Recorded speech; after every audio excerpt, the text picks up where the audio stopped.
Hello everyone and welcome. Well, English is a very powerful language today, and it has vocabulary, and among its vocabulary words there are verbs, and the verbs, I picked one of my favorite words in the English language, the verb to do. That means it has to do with work. Do. Well, why I like to do? Because it does 7 things. Most verbs, they can't even take care of themselves. They do their primary work, whatever it is. The verb to walk is for walking. The verb to work is for working. But the verb to do is so powerful to the point where, number one, it's a primary. It takes care of itself. And it refers to performing an action or tasks. It does that. It's also, in this action here, it's in the present simple. I do my homework every day. In the past simple, she did her cooking yesterday.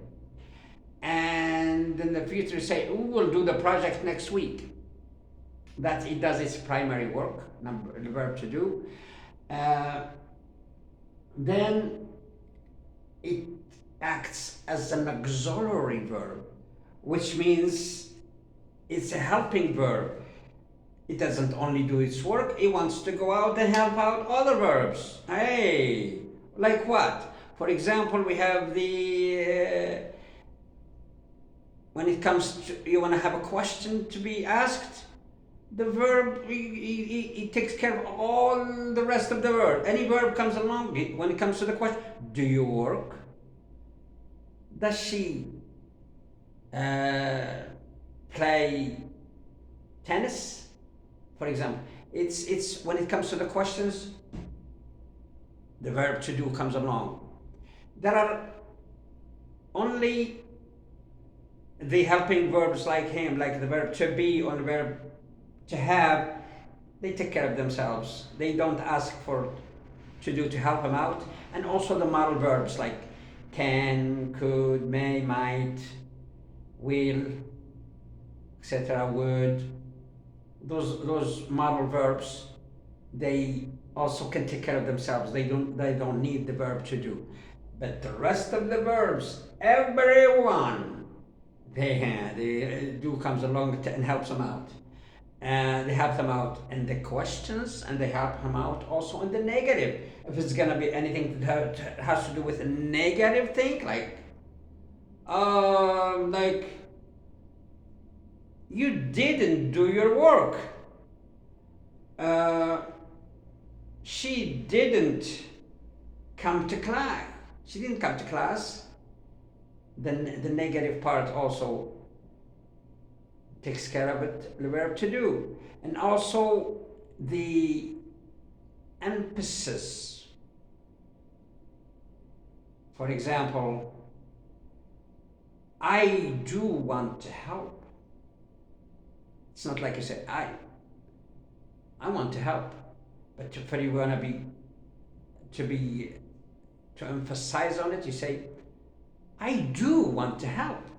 That's another thing, the emphatic use for it. For example, there is,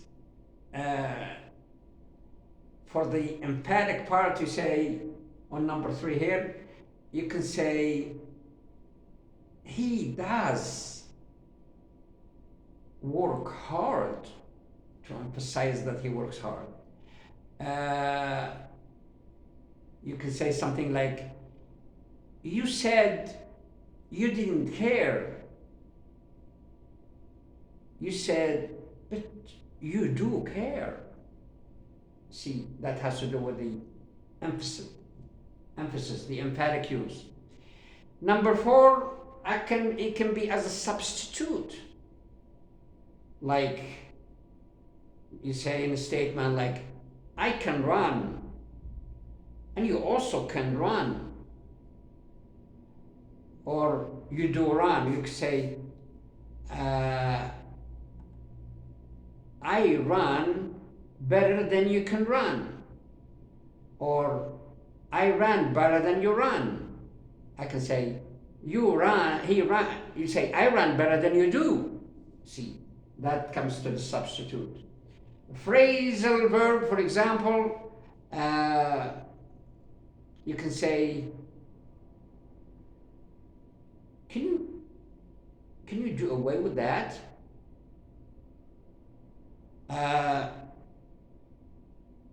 They want to do away with the old traditions. And another one is like, do without. I could never do without coffee in the morning. It's as a phrasal. And next is gonna be for the informal use. For example, you can say, what are we going to do this weekend? And you can say, what are we doing? And also, you can use it as universal substitute. For example, you can say,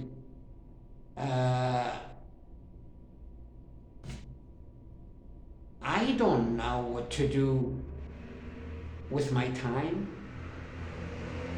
You use the verb to do as a substitute, universal substitute. I don't know what to do with my time. And that's for the informal. The imperative, oh my God, do your homework. You can ask someone. It's like a command thing. You can say, do the right thing, my friend, or do this for me. That's an imperative, asking command thing for someone. All I'm saying in here, the verb to do is my favorite verb. It does so many things and does 7 things. If you think of any other verb can do that, you be my guest. That is, it's just one of the best verbs I can ever talk about, and it's always in use in English. Thank you for listening, and jazakum Allahu khair. Wassalamu alaikum.